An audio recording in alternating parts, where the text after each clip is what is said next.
If large language models are studying the sum total that they can find of everything that's being said by different groups of people, period, and it's spitting out a stereotype about African Americans being lazy or stupid or any of these other things, these negative stereotypes, we can say that that's because it was trained on racism and racist people. Okay, let's put that to the side for a second, because I'm going to enter another possibility, which is the sum total of what we put out into the world is our voice. The sum total that you're training the models on what we say about ourselves and about our culture and who we are, the major media, the way that we reason, and our comedy, our music, our hip hop, and all of that, we're training the large language models to have bias against ourselves. Let's just say that we just trained these large language models on everything for everybody else, but for African Americans, we just trained it on hip hop, right? Oh, that wouldn't be good, bro. If we pretended that there's no such thing as a Denzel Washington or a Spike Lee or famous ballerinas and Wynton Marsalis and blah blah blah, all these different types of things. Let's pretend like that don't exist. Let's just pretend on the thing that corporate media projects all around the world, because you just said that you go to different parts of the world and they're actually associating blackness with the hip hop stuff, and the hip hop stuff that they gravitate towards, and especially the dominant kind of consumers of hip hop, which are white suburbanites. The stuff that they go for is the most stereotypical Negro stuff. So anyways, that's a long-winded question, bro. The question for me is, are we contributing to the bias that goes into AI by what we produce, what we say, our music, our culture, our comedy, and all of that? To a degree, yes.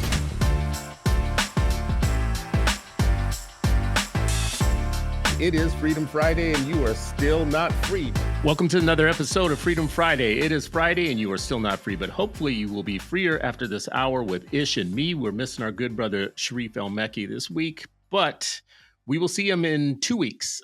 We will see him back on this show. The reason that he's not here right now is because in the next week or so, he's going to have one of my favorite events, which is the Black Male Educator Conference that takes place once a year. It's 1,000 or more, getting closer to 2,000 African American teachers, young men who go into the classroom every day to teach our kids. This is amazing. It's my favorite thing that I do every single year because, number one, it's rare that you see us in education, for one. So that's just that by itself makes it a novel gathering, and this number of people. Two, it's also not the stereotypical portrayal of African American males, as nurturers and caregivers and educators and people who are promoting the growth of young people. That's not the stereotype of a Black man and Black males. So I love everything that expands the view of who we are and what we can do.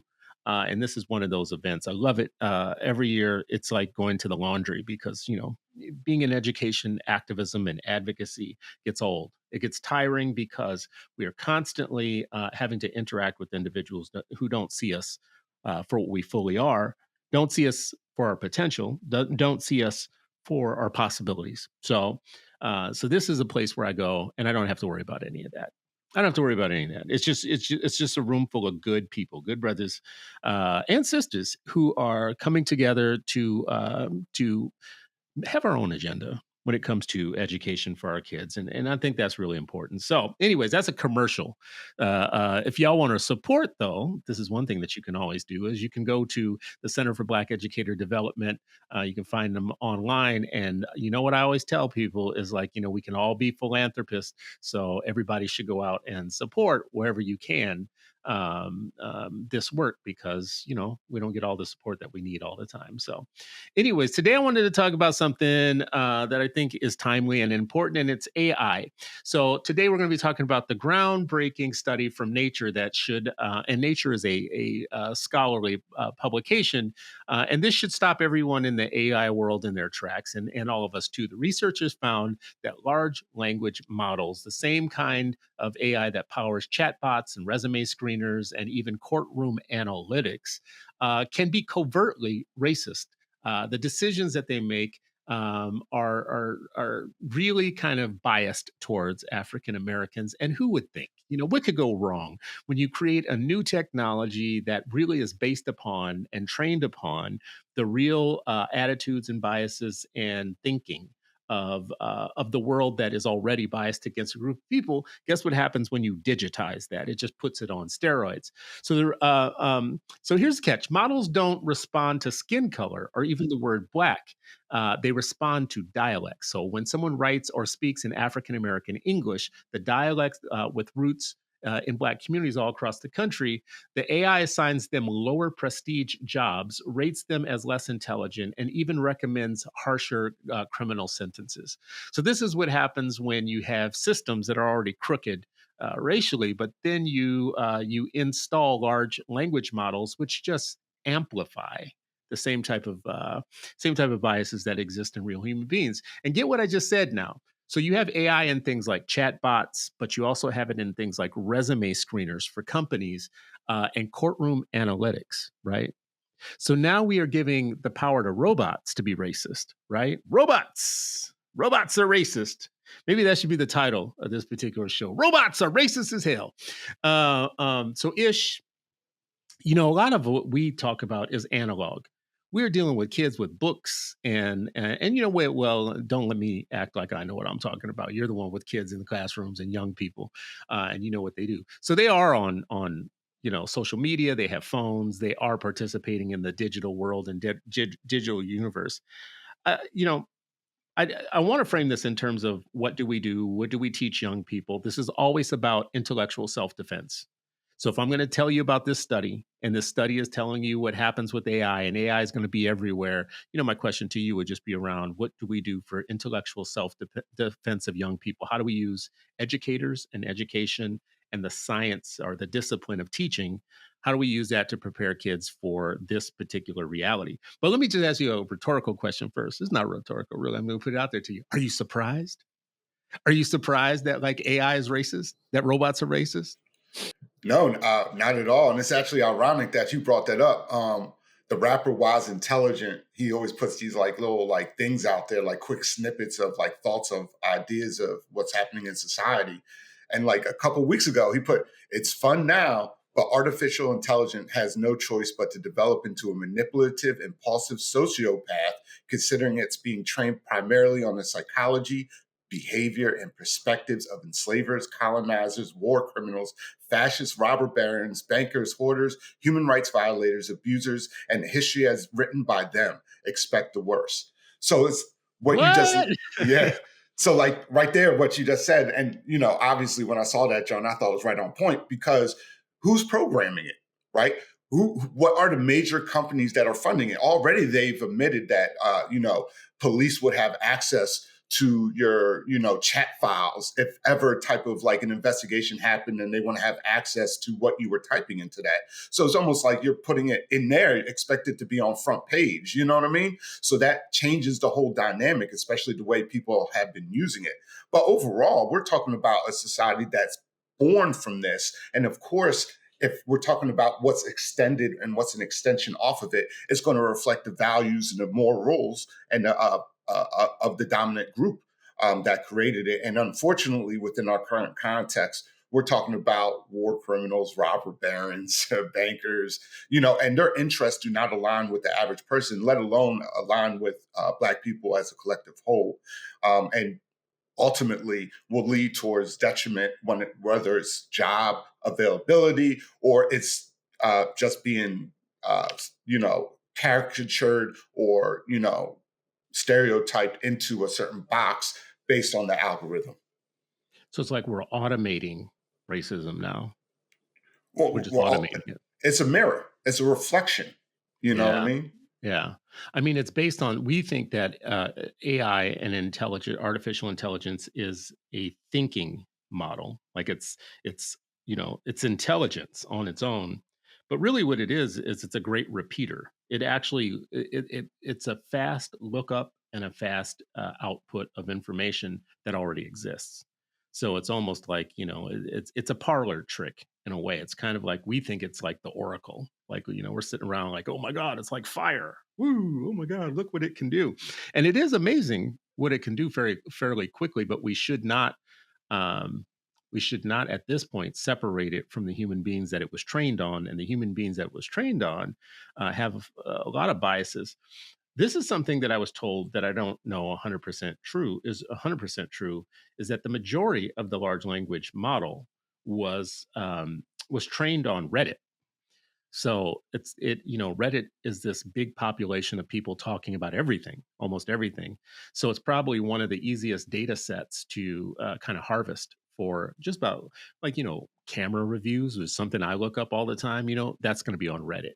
Cars, that's going to be on Reddit. There's going to be somebody talking about every single thing that you might Google search for. So training it on Reddit is really smart. But Reddit also has some dark alleys and dark corners, right?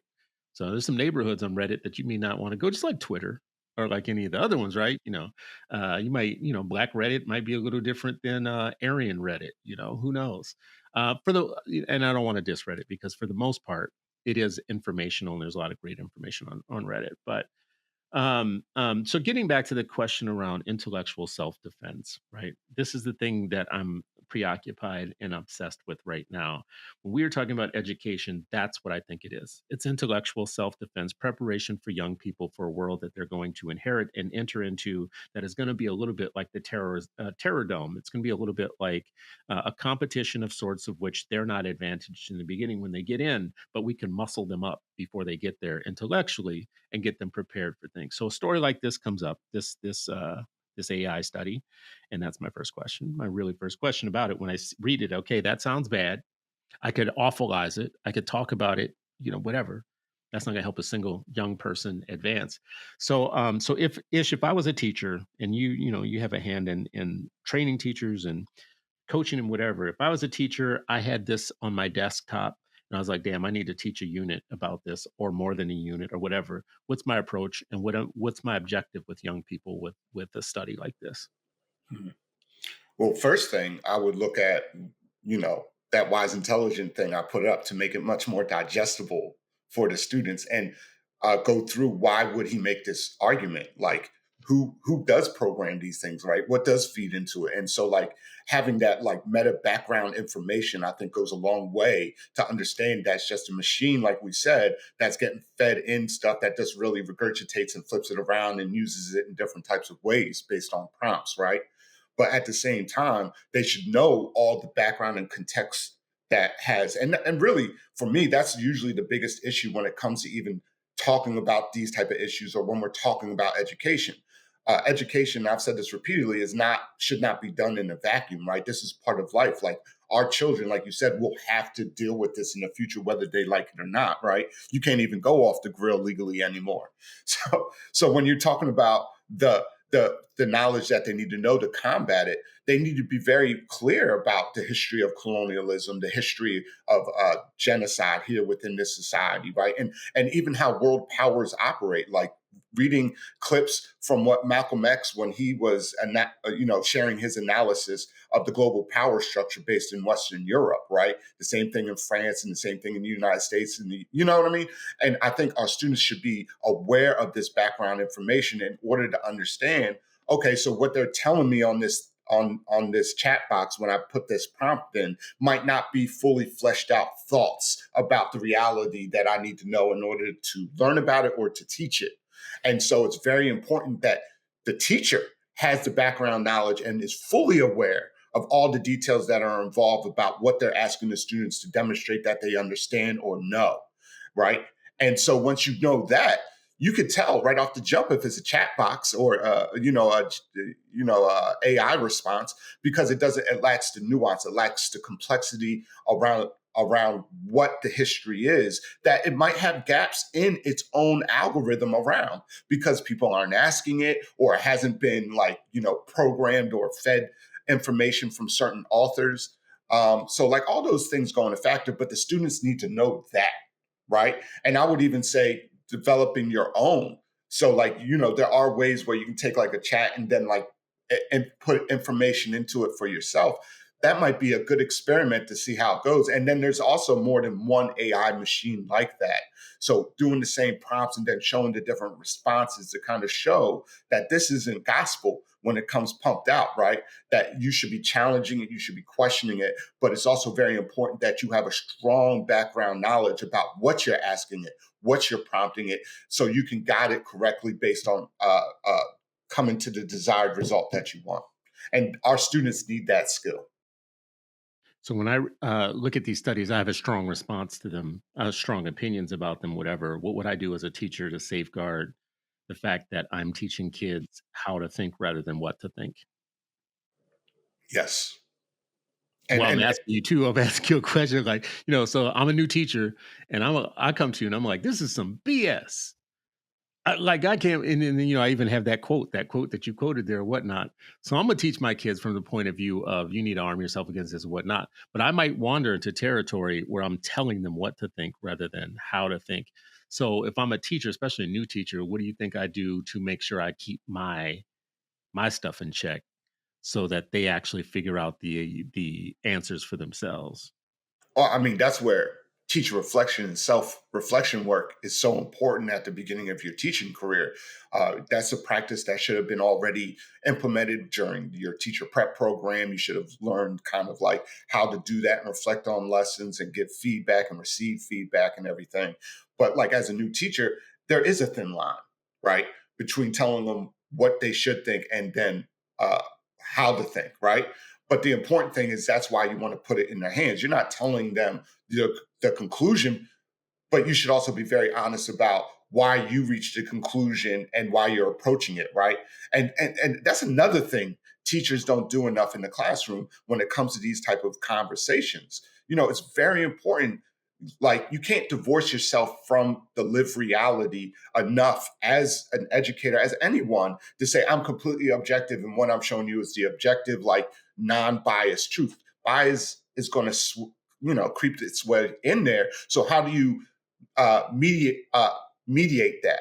And one of the ways you can mediate that is be very honest in the beginning and the upfront of the conversation about why, what your thoughts are on the situation. Why did you reach the conclusions you do? And maybe even model that type of like kind of processing for the students in a scaffolded type of activity or a scaffolded lesson that allows them to kind of go through the motions, not to reach the same conclusion, but kind of learn those critical thinking kind of like patterns and pathways that can get them to a closer idea of what they truly believe.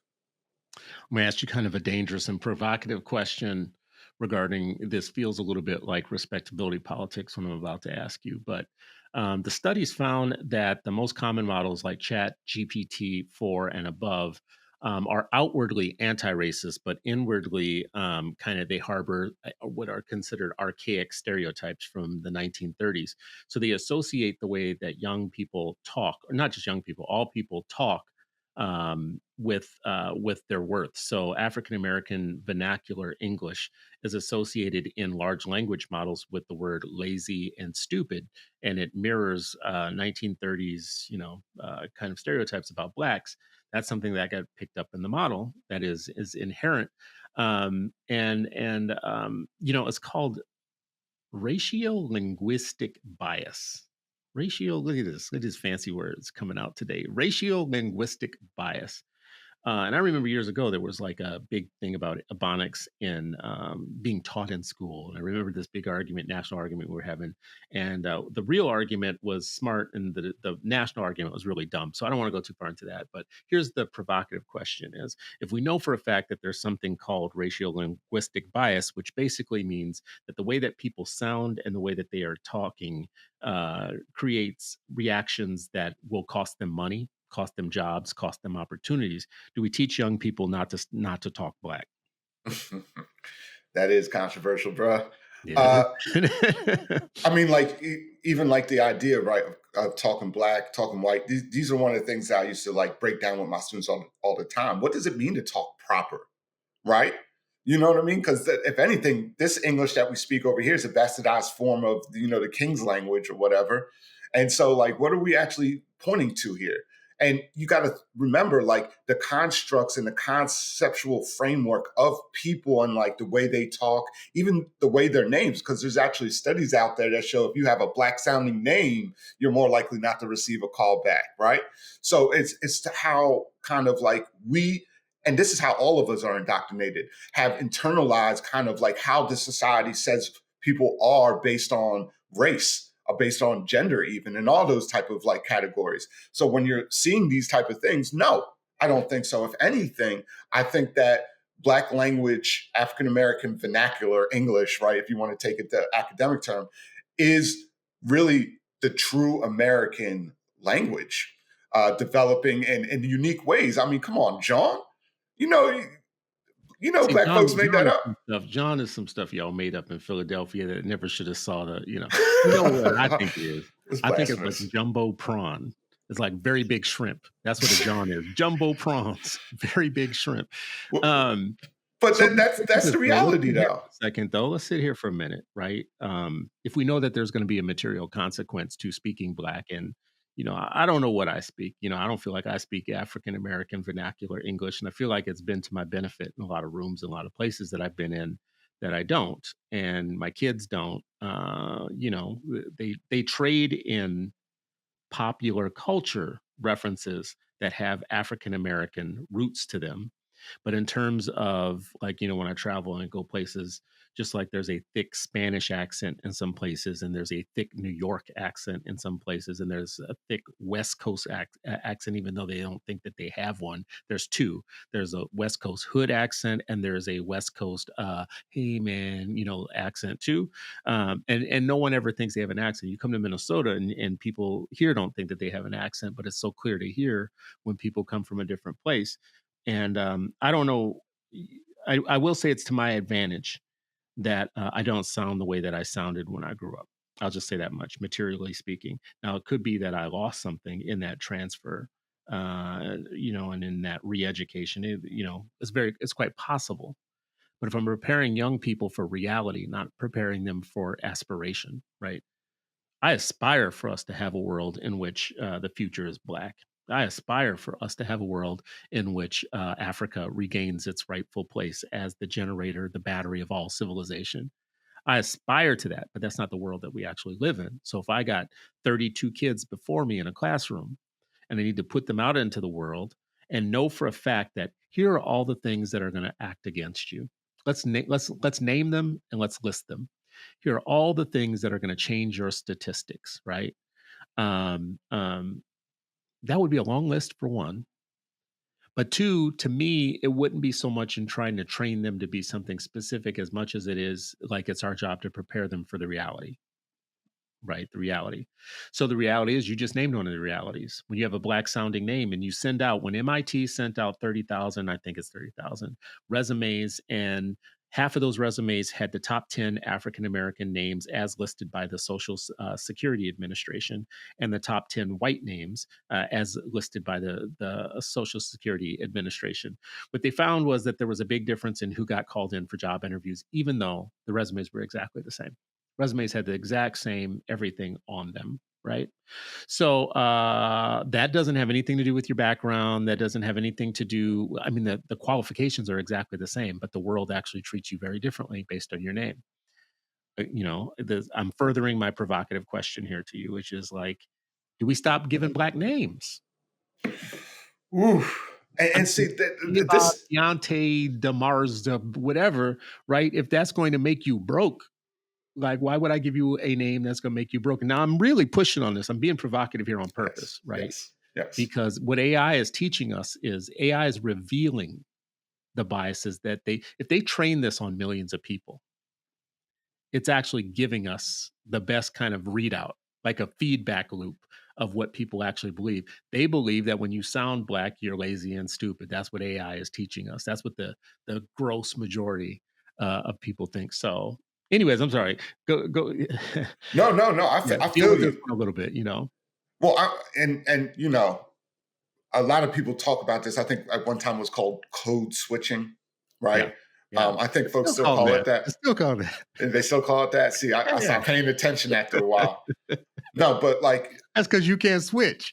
I mean, it's difficult. No, but I think it's very important for especially students as they're going, in the classroom, having those type of conversations, that you have a conversation like this, elicit that conversation, because ultimately some of the students are going to be purposely make the decision that I need to assimilate or fit in more into what the society determines is important or how I should behave, right? And there's other people that do the same thing just on the opposite end of that. And of course, there's the reality is most people kind of fit in the middle of that spectrum, right? Trying to navigate the world, trying to make sense of themselves, trying to make sense of the world. And so I think I think folks would lose something if they do that without being, extremely conscientiously aware of why you're doing it and what is the circumstances. So, like, you can't just turn around and like pull up your pants. You look like, yeah, you should probably pull up your pants, and it makes, you know what I mean. But then at the same time, it's like, what context does that person even have besides this old person just like being an unk? You know what I mean? Which we hear a lot. I mean, like we gave Bill Cosby a hard time when Bill Cosby said, when he did the pound cake speech or whatnot. And I gave him a hard time about it because it did sound like some get off my lawn type of stuff, respectability politics. At the end of the day, I'm becoming Bill Cosby though. 'Cause I'm Oh, don't like, say that. I'm like, well, listen, I'm like, okay, y'all taking it too far now. Your pants are all the way down your Oh yeah, ass, yeah, yeah. right? And I'm like, I don't know what you expect in life at this point. But now I'm going to sound like a respectability politics warrior if I tell you, young man, your pants are all the way down your ass. What is wrong with you, right? I'm going to sound like the old dude, but I'm also going to sound like the dude that knows how the world is going to rob you of money, dignity, respect, civil rights, civil liberties, all of those things based upon what we're talking about right now, ratio-linguistic bias, right? I mean, listen, there's this clip that goes around with these Cuban Americans in Florida who were they had a whole song that they were singing about voting for Donald Trump, and because the V becomes a B in their language, it sounded like they were saying, "I will vote for Donald Trump. I will vote for Donald Trump." Whatever. I don't think that people treat that Hispanic accent version of the word vote and boat the same way that they treat the African American version of ask and ax, right?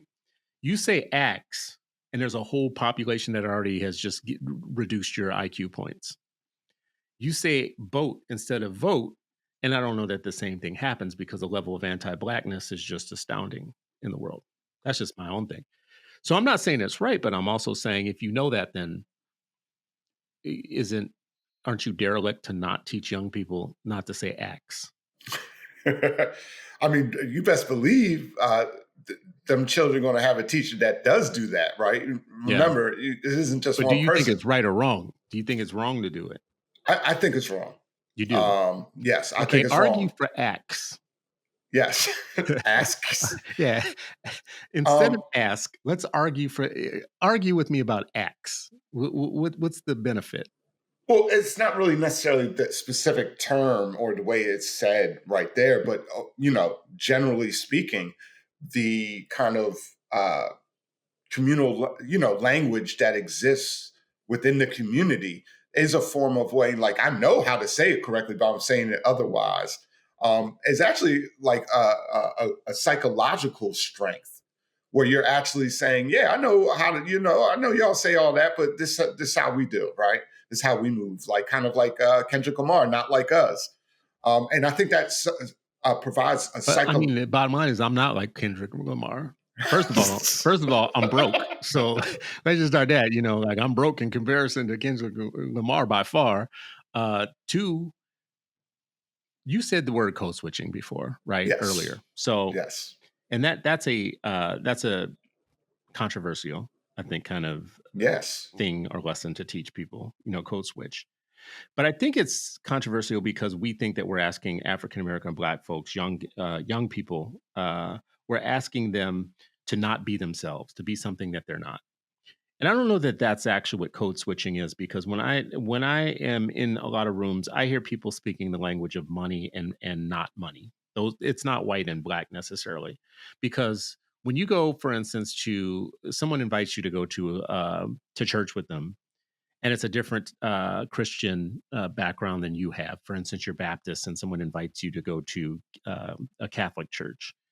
when you get there, you figure out, not me, but a lot of people who didn't grow up Catholic and know anything about Catholicism, you realize really quick you're in somebody else's theater. So you do code switch in that moment. You don't jump up and down. You don't go down the aisles. You don't do the hooping and hollering and that type of stuff. And by extension, the reverse is true too. You're Catholic and someone invites you to a Pentecostal church.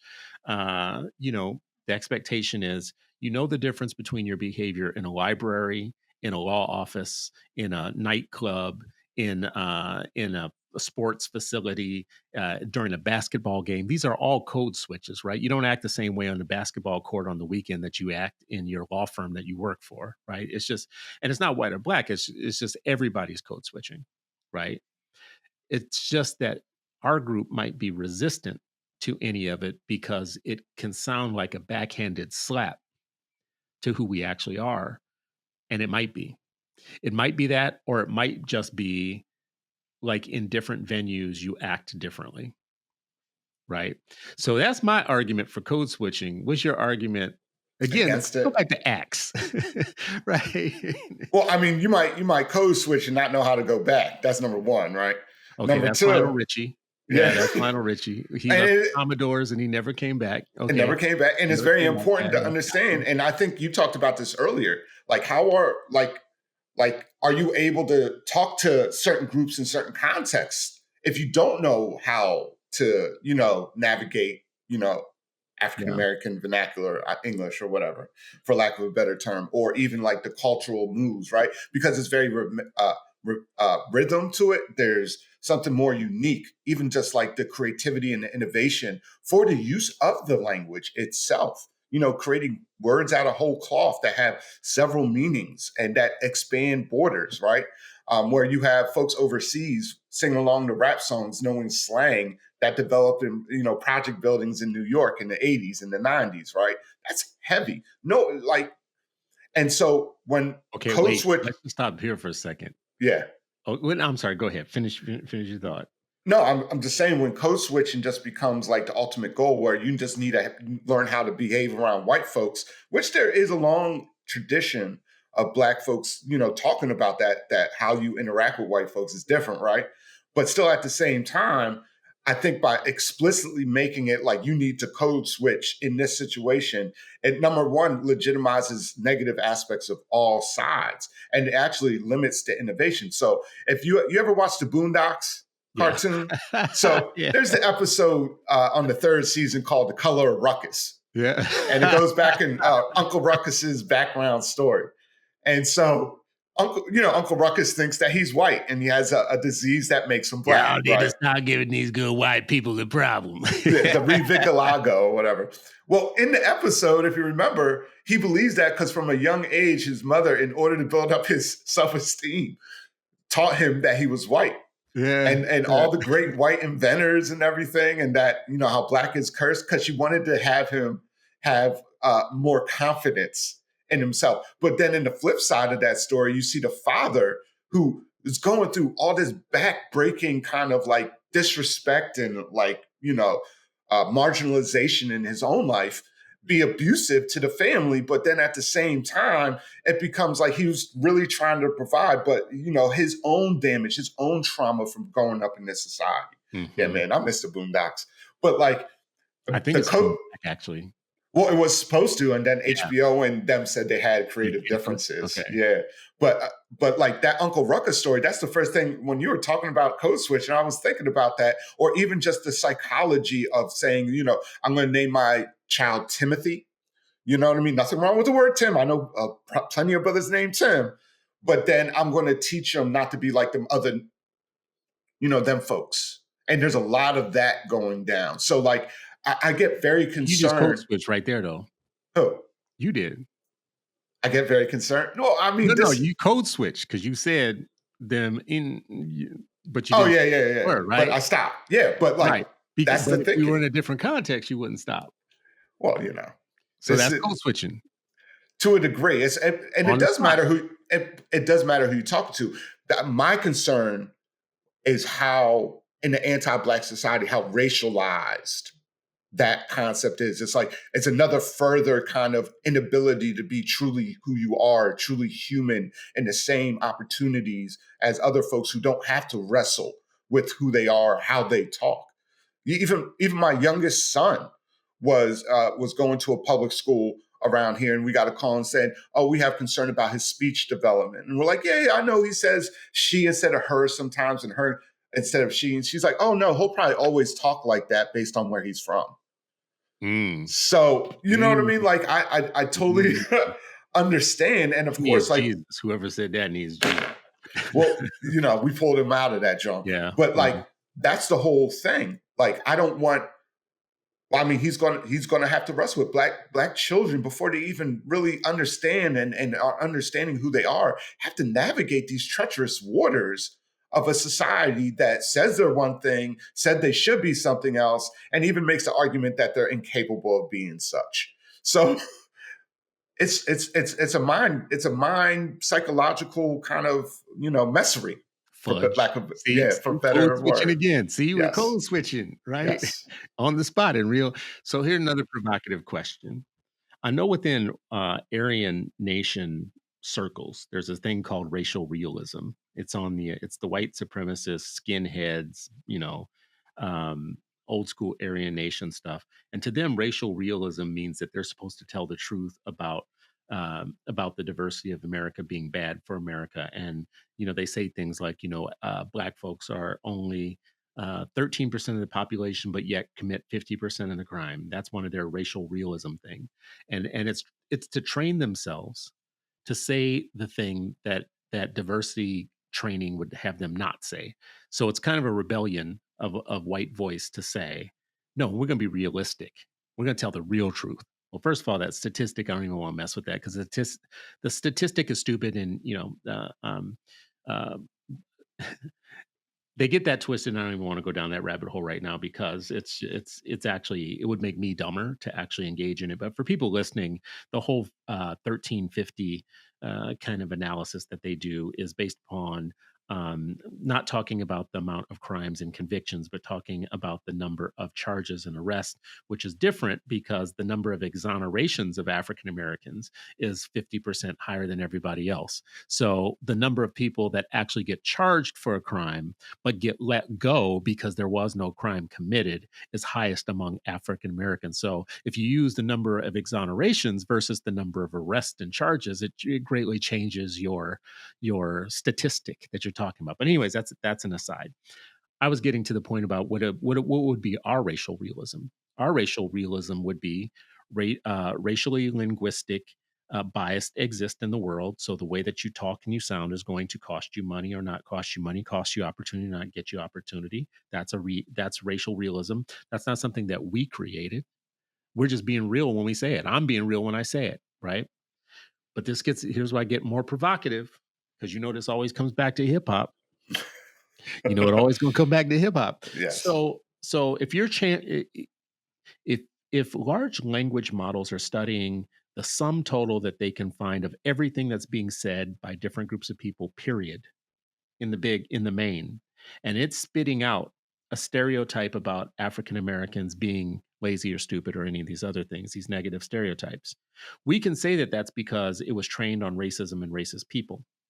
Okay, let's put that to the side for a second because I'm going to enter another possibility, which is the sum total of what we put out into the world is our voice.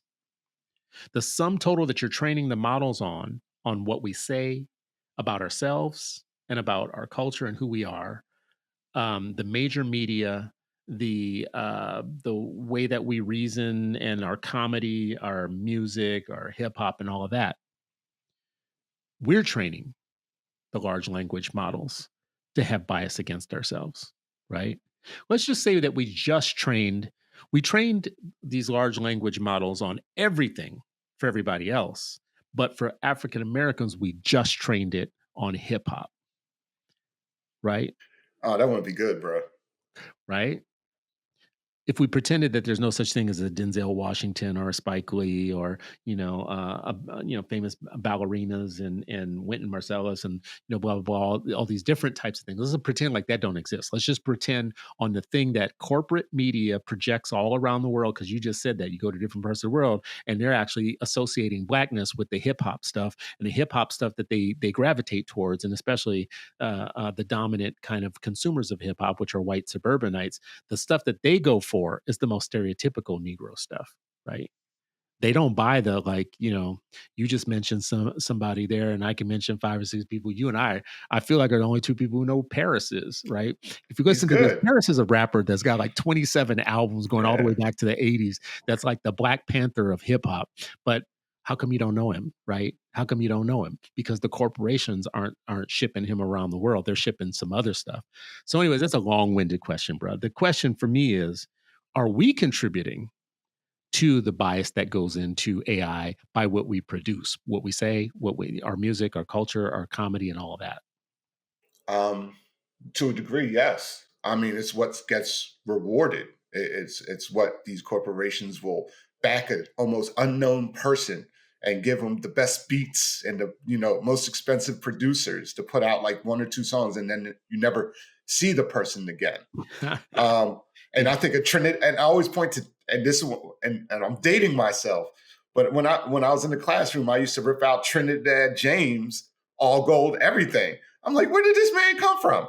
Why does he have a dog and it's like Louis Vuitton, and what he talking about? And I think that, you know, unfortunately, this society has a lot of people have accepted that anti-black indoctrination because this society, one of its organizing principles is whiteness, right? Which is based on anti-blackness. So of course you're going to have a situation where folks are kind of like becoming, a coon in order to make money. I mean, there's a long history of that And within there's this different kinds of society. coons too. Like there's the coon that is the Yeah, minstrel show kind of coon. yeah, There's also the coon that is like the drug dealer, yep, right? And yep. what we're talking about right now, the analogy that I would make is toxic black content is the crack cocaine of content.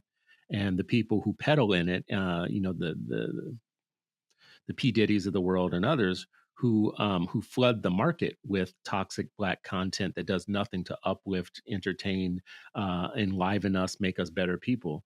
They are the crack dealers. It's a different type of coonery because they're coons with credibility, right? With street cred, right? Like the other type of coons are the kind of right wing folks who are out there tap dancing for the right wing. But the other type of coon are the ones that actually have street cred and they're telling you to kill each other. They're telling you fratricide is good, sexism and misogyny is great, treating black women as if they're nothing, as if they are uh, all horrors is a good thing, right? That's toxic black content that we're putting out into the world that now is going to get picked up by large language models, especially since it's one of the dominant voices of our people. Ta-Nehisi Coates is not. He's a dominant voice in my mind. He's a dominant figure of letters. He's today's James Baldwin in my mind. He's not more dominant than Lil Wayne, right?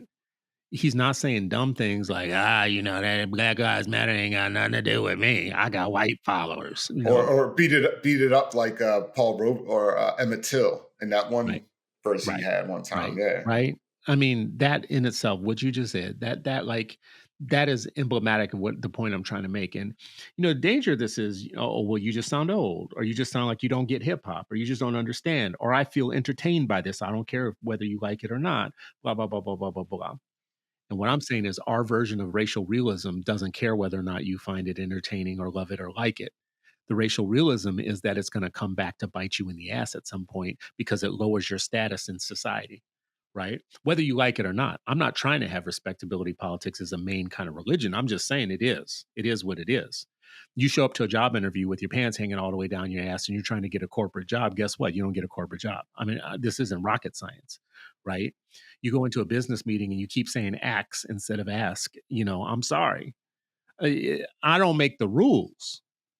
I make you understand what they are, but I don't make them, right? It is what it is. You get pulled over by a police officer. There's ways that it's faster to die and faster to survive. I don't make the rules. That just is what it is, right? You give your child a name that's got 15 different misspelled things in it, and I'm sorry, I don't make the rules. I like the name. I wish I had more of a name like that. I have a son who told me we didn't give him a black enough name.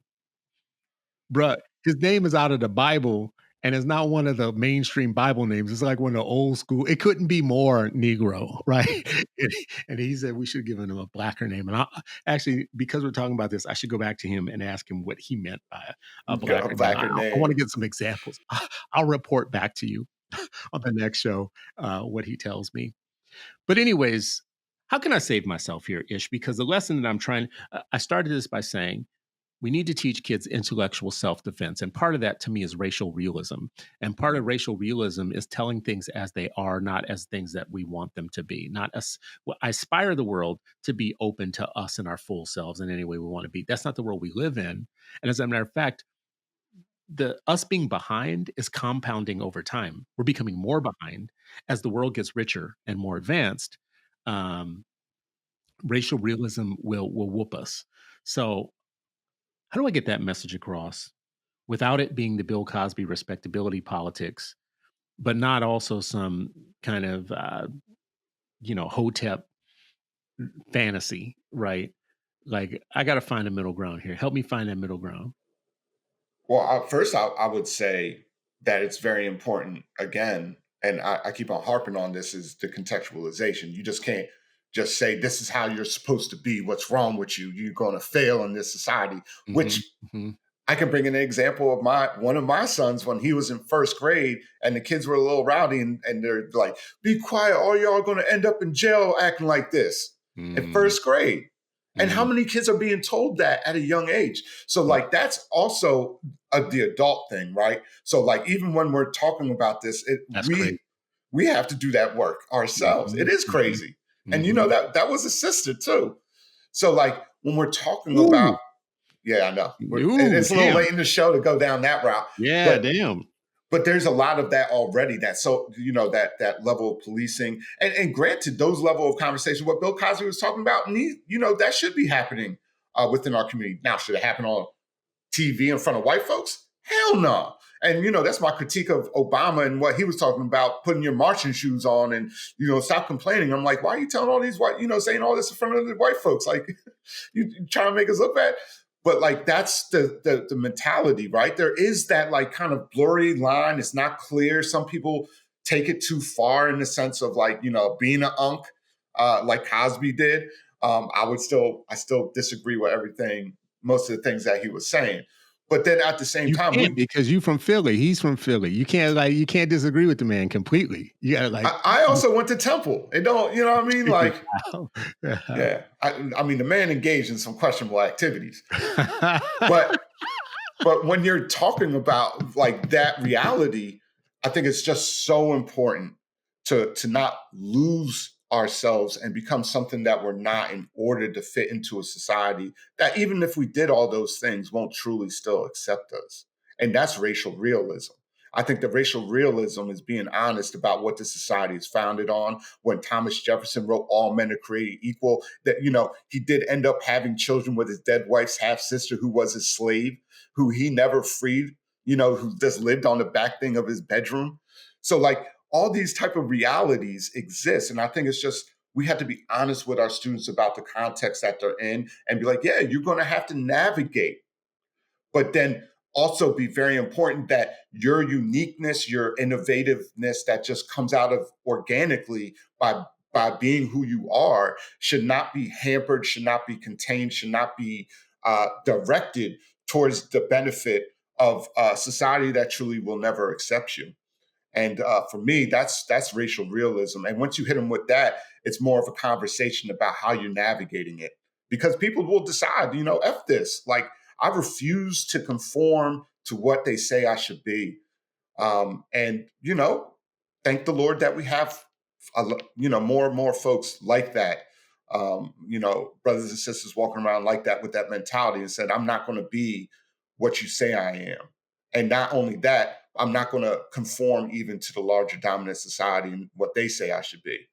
And I think that will create unique opportunities to create more situations and more opportunities for folks to think outside the box, outside of the conceptual incarceration of Western toxic civilization. I mean, I want my people to go, and I was just pulling it up right now to go read the pound cake speech by Bill Cosby. He gave this speech, a very famous speech for those of you that don't know. The speech he gave, if you were born on the day that he gave this speech, you would be 25 years old, I think, right Well, now. oh man, for real? Something like that. Yeah. Yeah. Like it's, or 21. I think you would be 21 years old if you were born on the day that he gave this speech, and we're still talking about it. The speech was him. It was kind of like an admonishment of African American culture losing its way, and basically saying that we are not holding up our end of the bargain. There was a whole bunch of people that fought for our civil rights, and we are the beneficiaries of a lot of hard work that they did, and we're not holding up our end of the bargain. Is the thing that he says. Ladies and gentlemen, these people set. They opened the doors. They gave us the right. And today, ladies and gentlemen, in our cities and public schools, we have 50% dropout. In our own neighborhood, we have men in prison. No longer is a person embarrassed because they're pregnant without a husband. No longer is a boy considered an embarrassment if he tries to run away from being a father of an unmarried child. Ladies and gentlemen, and he just goes through a lot of these statistics of we are on the lower economic and lower middle economic end of things, and the people in those situations aren't holding up their end of the deal. In the neighborhood that most of us grew up in, parenting is not going on. In the old days, you couldn't hooky school. That sounds old as hell. You couldn't hooky school, and for people that don't know what that is, that's drop. That's like not going to school nowadays. You're supposed to go to school because every drawn shade there was an eye. He's basically saying we used to look out for each other, And it's that thing about you lived in a village and everybody could whoop your butt if you weren't doing right. He goes into things that are really like I think specific, like hooked on phonics. And he talks about some of our people are buying $500 sneakers, but they won't spend $250 on hooked on phonics, right? Like that's literally what he says in here. He talks about Kenneth Clark, who was the famous researcher who did the black doll test for Brown versus Board. And he says a lot about Brown versus Board. And he says, Brown versus Board used to be a white people problem, and now it's our problem, right? He goes into some really like it's not just the old school kind of finger wagging. He's got some intelligence and education where he's being specific about the things that he's talking about.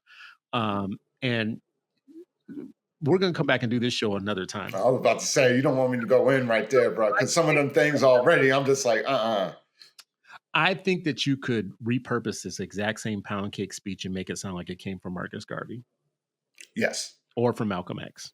Yes. Right? You got the X on your hat. I think that there would be a way that you would refashion this exact same speech if it wasn't Bill Cosby, and it could have been said by Malcolm X. And there's one part in here. Let me see if I can find it. He does a lot about the child out of wedlock thing, which is, interesting. Okay, that's the real interesting when he was giving women drugs and putting them to sleep. Allegedly. Allegedly.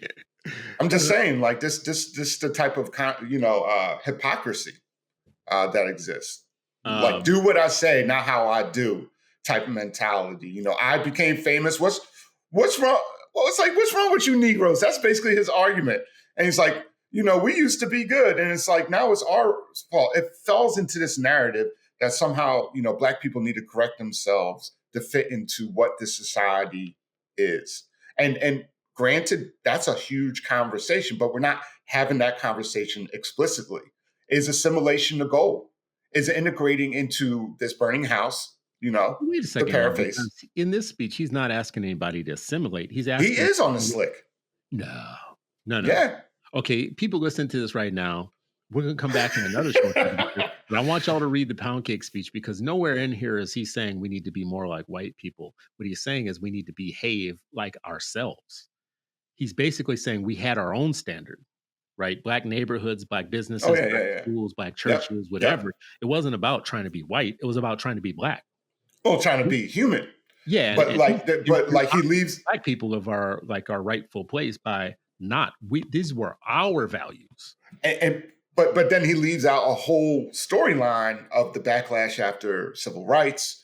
No, well, maybe You it is. I'm know gonna read it more closely after. COINTELPRO, the killing of our leaders, like even just like the underfunding of schools specifically, even though they claim that Brown versus Board integrated racial, schools, we know for a fact that that's not true at all. And what did Brown have to do with Philadelphia at the time, right? Philadelphia is still schools are still hyperly segregated in most neighborhood schools.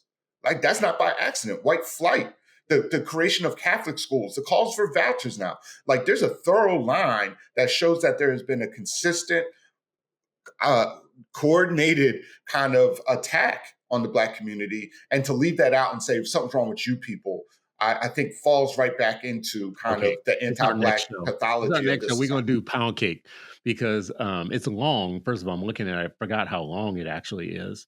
And he makes a lot of different points that I think are worth kind of unearthing. This one, though, I just want to stop after this one. Stop with it. We'll stop with pound cake after this. But he says, he's talking about how after Brown versus Board of Education, not after, in the fight for it, our people got hit in the streets and they suffered some real consequences for doing that. And he says, I'm saying, look at the Black Muslims. There are Black Muslims standing on street corners, and they say so and forth and so on. We're laughing at them because they're selling bean pies and all of that. But you don't ever read Black Muslim gunned down while chasing drug dealer. You don't read that got shot down by Black Muslims. You don't see that Muslims did this or that or whatever. But we still laugh at them, basically like they're Mm, like out of touch, whatever. Now, mm, Black Muslims, and this is why I said the thing about the Malcolm X and all Malcolm that type X. of stuff. A lot of people could say anything that Farrakhan said was, about behavior, the way we're supposed to behave and everything could be taken as respectability politics, when in actuality, he's basically saying represent yourself with some respect in the world, right? I don't dress like Muslims dress, but they take great pride in the fact that they have some discipline about the way that they behave, and all that type of stuff is discipline I don't have. But that's not asking them. That's not asking Black Muslims to be white. Mm. Yeah. It's And the kind of excellence that they're trying to portray, right? yeah, and I didn't mean to put it just like as trying to be white, but like even the narrative around what the purpose of board, what a Brown was, right? Originally, people fought for more resources in their school. They weren't asking for their child simply to be integrated with white folks, and the fact that that narrative switched into that is a little problematic within itself. But I would also say that it that argument has been made by middling Black folks from the jump in this country. So you can actually pull up primary documents in the 1700s at right when America was started, and Black folks are like, we need mutual aid society to uplift our people from their treachery, their drudgery, and teach them how to live good, upstanding, moral lives. Like they literally did that. Even teaching people how to read and write, literally writing like value statements in order to teach them that and the writing skills at the same time, which is also a very unique Black literacy type of tool and situation. So there is a place, there's again a long intellectual genealogy around it. But at what point does the racial realism smack us in the face and say, this argument's been making for a while? Being upstanding, upright Negroes with the bow ties on, and yes, sir, and going, all that stuff. People are like, either subconsciously or consciously rejecting that type of thing, or embracing it, or whatever. There's a spectrum. But what's very important to understand is that that has a long history, and also at the same time, what are the values we want folks to have? And it is an Yeah, because important conversation. on one end you had that toxic respectability politics, politicking. That's what you just described. Like that was toxic to tell people you are a heathen savage, and it's our job to refine ourselves into being respectable by Which white still is there, standards and which stuff. is still in Still the there. code. I mean, Yeah. your point you just made is like that's not new. That's a long history to that. And on the other end of the same spectrum is coonery of different kinds. There's the coonery of, like, you didn't always need blackface white actors, because you had some black actors that were willing to do the exact same type of coonery that the minstrels were doing, right? That's hip hop today, in my mind, right? You don't need white folks acting like gangsters or whatever to wear blackface, because you got black faces that are willing to do it for a little bit of money. Same thing with the right wing coonery, right? You don't need people to criticize us, because we got some people we could pay to be the best critics of us. Those are two spectrums. And in the middle there needs to be some sort of organic value system ourselves. Like I just mentioned, the Muslims don't do that because of anybody else. They do it because they created their own system of discipline for themselves. What they eat, what they will and won't eat. I mean, you walk around talking about bacon is bad. I mean, like, listen. Even though I read recently, John Henrik Clarke once said that, where would black people be without the pig? From during the enslavement period, which is like that kind of blew my head a little bit, but I still don't mess with the pig. Yeah, well, listen, this is where I want to land. It's where we started. We started this show talking about AI and the damage that it can do if it is outwardly anti-racist, but inwardly actually trading in a lot of tropes and stereotypes about African Americans that have been derived from their large language model kind of acquisition of information. So the things that they have trained it on reveal biases. Those biases make it into the output of AI. And now that is going into systems, the same systems where AI might be determining court cases, or the length of your sentence, or other things like job interviews and whatever, when they use AI to screen resumes. Those things that lead directly to a material consequence now might be based upon a digitized, computerized bias system of bias. That's where we started this. So the way that I want to end this too is just, and we don't have to go far into this, is just you as the educator. It's Friday, it's Freedom Friday. Monday, I want to teach a lesson on this. I'm going to think about it over the weekend. What am I going to pull together? What am I going to pull together over the weekend to teach this for next week? Well, I mean, if anything, this should be something that is embedded in the overall conversation of the class throughout the year, right? So you just can't do a one-off lesson and think that. Oh, okay. Why are you getting on my teaching style now? Maybe I don't want to get it the whole year. Listen, on Monday they're going to learn about this. On Tuesday they're going to learn about pacing. No, I ain't mad at no, but like that's the whole thing. It's like it's a very difficult thing to approach, because it's like basically, well, how much background knowledge do they have before you even have that conversation next week? And so then you should start asking yourself, okay, so what background knowledge do I feel like they should be aware of in order to have an informed conversation with each other, with me, like what readings, what type of kind of activities you can do around those readings to make sure that they're actually picking up the main points that you want them to walk away with, and then have that lead into what the lesson would look like. And I already kind of like laid it out at the beginning, right? Use that wise, intelligent graphic, just smack them with that and be like, what's your thoughts on this? Is this true? Is this the reality? If it's true, why do you say, what's your evidence? If it's not true, what's your evidence that's not true? Right. And then what are the consequences, potential consequences, right? And so like that's even future thinking, pulling on evidence of the historical knowledge that you already previously had, and to draw conclusions about what you think it potentially would be the consequences of such a reality. Or if it's not true, why isn't it true? And then if it changed, when did it change? Right. And that level of like challenging folks to think like that and to really process what that means. And I would actually even go out my way again and have those several different chat systems and ask the same prompt, and then compare what each one of the prompts and how they were different from one another and how they're similar. And then how does that relate to even just the whole picture of the various points of views and the various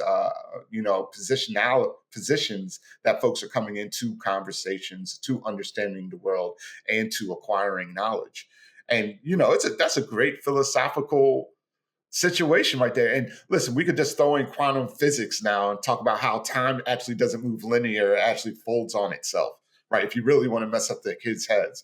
But Yeah, like that's the that's level. messing up my head. So, Yeah, it just came out actually. I've yeah. been into it. Um, So well, that's dope. And I think, if you're watching this and you are an educator, these are conversations that you should keep having. And we should actually, when we see reports like this and studies like this, it should be part of our strategy to prepare young people for the world that they're going to inherit and to be intellectually self-defensive. That we take these type of real world research and stories and whatever controversies and create lessons out of them so that we are not just teaching state standards and just teaching math and reading and that stuff. We're also trying to prepare young people, right? I think the goal of education in my mind for marginalized people really is self-defense. It actually is not. It would be great in the future when it's just about personal enrichment. We're not in that world yet. Like, the reality is we're not in the world yet where it's just for personal enrichment or just for the individual, for each individual. No, there's a collective need for all of us to be part of an intellectual self-defensive army of people that go out into the world and fight in every room, courtrooms and law rooms, lawmaking rooms, policy making rooms, money changing rooms, wherever. We need to fan out and actually fight. And the only way we can do that is if our intellect is straight. So I appreciate you, brother, as always. I think what I would say to some educators too is find yourself an expert in what we talked about today. I know that we interviewed somebody from the Center for Black Education, Educator Development. I'm sorry, CBED. We interviewed somebody who thinks about this a lot. Actually, worked at Salesforce and thinks about the way that these algorithms and whatnot are not good for us. So maybe a person like that, and this person I think is in your town, actually, Ish. I think in Philly. Those are the type of people that could come in and talk to students, right? Like, community experts. I really believe in that. I really believe in bringing in people from the actual industries or whatever that we're talking about so that they can warn us about where these things are going. So, anyways, it's been another episode of Freedom Friday, and you're still not free, but hopefully you're freer after this hour with Ish and me. We will catch you next time on the Freedom Friday show.